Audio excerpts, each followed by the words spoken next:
हे परम शरण सत्सगुण के प्रधान देव प्रभु नारायण, आपकी हम शरण में हैं। चराचर सत्वधामना, समस्त चराचर का आप पालन पोषण करने वाले हैं, हमारी रक्षा करो। न जाने कैसे हमारा श्वास प्रश्वास रुक गया। भगवान मुस्कुरा के बोले, ये ध्रुव के दिव्य तप का प्रभाव है, निश्चिंत रहो, हम अभी उसके दर्शनों को जाएंगे। आज तक भगवान के दर्शन को भक्त तो खूब तड़पे हैं, पर आज भगवान भक्त के दर्शन को तड़पे और एक क्षण में भगवान गरुड़ारूढ़ होकर के मधुवन में प्रकट हो गए। बोल भक्त वत्सल भगवान की। तद्दर्शनेन गतसात्व सक्षिता ववन्दतांगं विनिमय्य दण्डवत् दृग्भ्यां प्रवश्यन् प्रविबन् निवार्भकाश्चुम्बन् निवासेन भुजै निवास्लिशन्। ध्रुव जी महाराज अपने अंतःकरण में श्वास को रोके हुए प्रभु नारायण की बाकी झांकी का अवलोकन कर रहे थे। प्रभु नारायण जैसे प्रकट हुए, घंटा भर है गए, लेकिन उसने नेत्र ही नहीं खोले। भगवान घबराए, तो न जाने अपने तपने लगा, हम कब से सामने खड़े हैं। तो भगवान ने तत्क्षण उसके हृदय में जो अपनी बाकी झांकी थी उसको अवलोकित कर दिया, उसको अदृश्य कर दिया।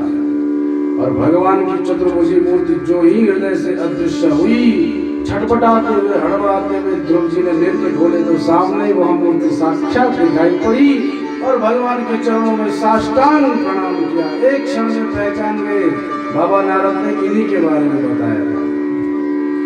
अब अनेक महाराज हृदय में उद्रेक उठते हैं, मनोद्रेक, प्रभु को आलिंगन करूं, पर छोटे से हैं। अब भगवान तो बड़े हैं, भगवान को चूम लूं, पर भगवान कितने लंबे चौड़े, मैं कितना छोटा।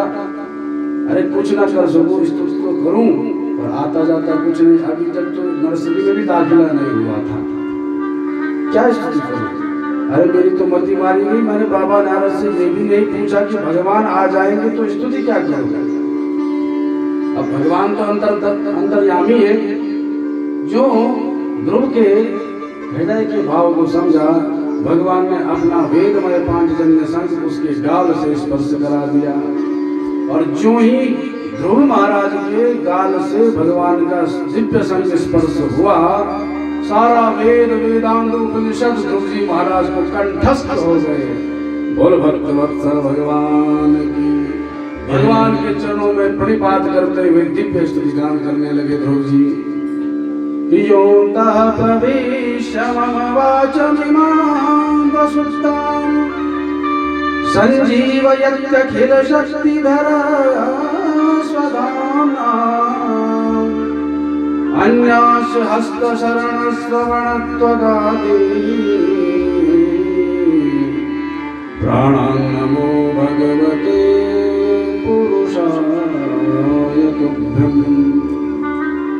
कल्पान्तरेतदखिलं जठरेण गृह्णं सेदेवमां स्वधिगनन्तसहस्रदङ्गे यन्नाविशुद्धुर्भकाञ्चनलोकपद्म गर्भेद्युमां भगवते प्रणतोऽस्मि तस्मै।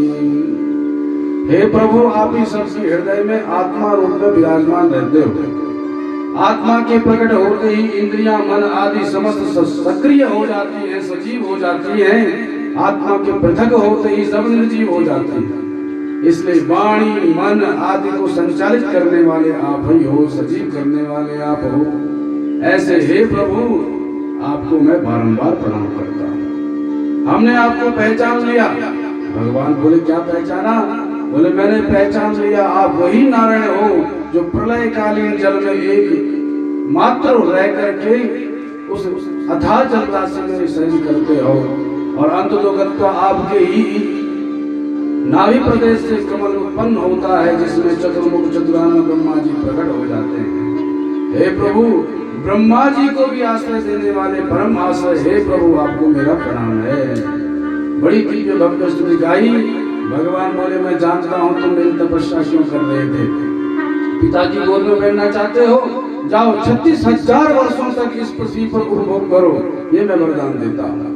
वेदाहं ते व्यवसितं हृदि राजन्यबालक तत्प्रेक्षामि भद्रं ते दुरापमपि सुव्रत। भगवान ने 36,000 वर्षों के लिए दिव्य राज्य का वरदान दिया और बोले, जब राज्य भोग करोगे अंत में मुझे ही प्राप्त हो जाओगे और परम पद को प्राप्त करोगे, जो ब्रह्मा जी से भी ऊपर का पद है। ऐसा वरदान लेकर के भगवान अंतर्धान हो गए। बोल भक्त वत्सल भगवान की। भगवान अदृश्य हुए नहीं कि ध्रुव जी महाराज सोच में पड़ गए, क्या हो बदमात्म्यम मंदभागश पश्यत भवच्चिदापादमूलम गत्वाया चेयदन्वत। अरे जिन परब्रह्म परमात्मा को बड़े बड़े योगी अनेकानेक वर्षों तक अनेकानेक युगों कल्पों तक तपस्या रह करके भी प्राप्त नहीं कर पाते हैं, उन प्रभु को मैंने 5 माह में प्राप्त कर लिया और प्रभु को प्राप्त करने पर भी ये संसार ही मान लिया। अरे भगवान के चरणों में पहुंच करके मुझे भगवान को मानना चाहिए था और मैं संसार लेकर के संतुष्ट हो गया।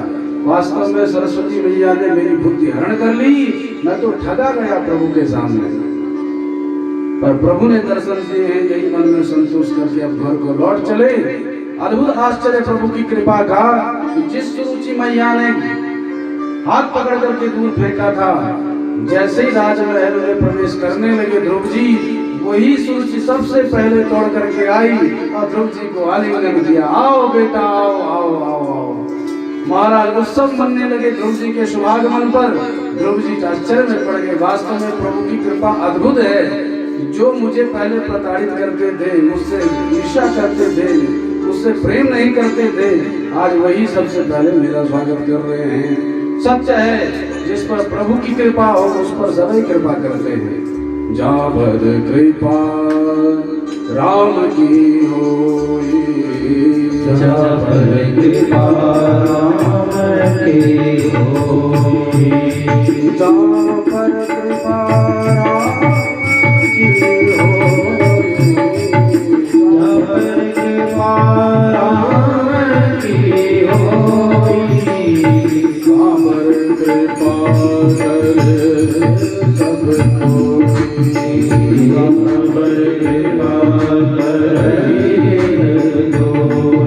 यस्य प्रसन्नो भगवान गुणैत्यादिभिर्हरि, तस्मै नमः भूतानि स्वयं। जल की धारा को गिराओ तो नीचे की हो रही आती है, ऐसे ही भगवान की ओर जो बढ़ जाता है समस्त संसार उसके चरणों में झुक जाता है। बोल भक्त वत्सल भगवान की जय। ध्रुव जी महाराज के कालांतर में 2 विवाह भय। एक शिशुमार की पुत्री भ्रवि से, एक वायु पुत्री इला से।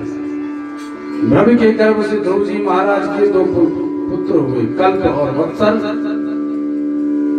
और इला के गर्भ से उत्कल और रत्ना नाम की कन्या भई।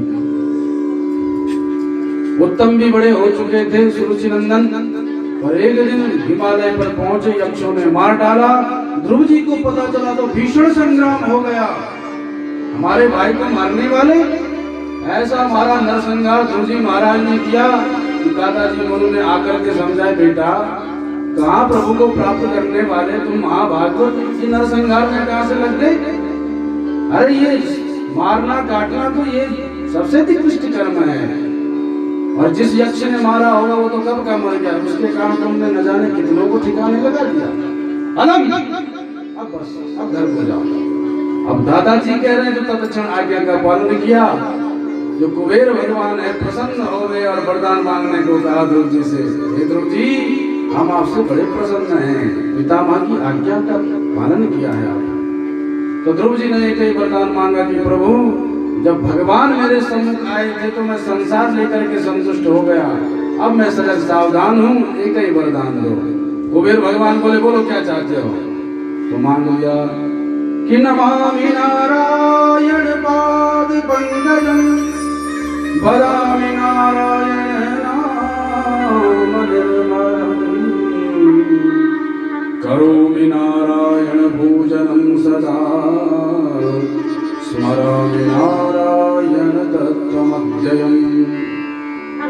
प्रभु मैं सदा प्रभु नारायण का ही भजन कीर्तन गाता रहूं, प्रत्येक जन्म जन्मांतर में जहां भी रहूं उनका ही उच्चारण करता रहूं, उनकी पूजा करता रहूं, उनका ही ध्यान करता रहूं, ऐसा वरदान ने कुबेर भगवान तथास्तु कहकर के अंतर्हित हो गए। और ध्रुव जी महाराज ने पुनः राज्य में प्रवेश करके 36,000 वर्ष तक राज्य को भोग किया। जब 36,000 वर्ष व्यतीत हो गए तब विचार करने लगे ये संसार तो फैलता ही जाएगा, चलो भजन करें। और अपने ज्येष्ठ पुत्र वत्सर को, जबकि कल्प नाम के उनके बड़े बेटे थे और कल्प भी संसार से विरक्त थे, पिताजी हम संसार में नहीं रहेंगे, हमें भी प्रभु के भजन में लगना है। तो वत्सर से बोला आप राजगद्दी संभालो, बोले ठीक है पिताजी हम संभालेंगे, अरे गृहस्थ में भी रहेंगे पर धर्म की ध्वजा फहराएंगे, ठीक है बेटा आप संभालो। और ध्रुव जी महाराज बद्रिकाश्रम में पहुंच गए। अलकनंदा के निर्मल तट पर भगवान का ध्यान करने लगे।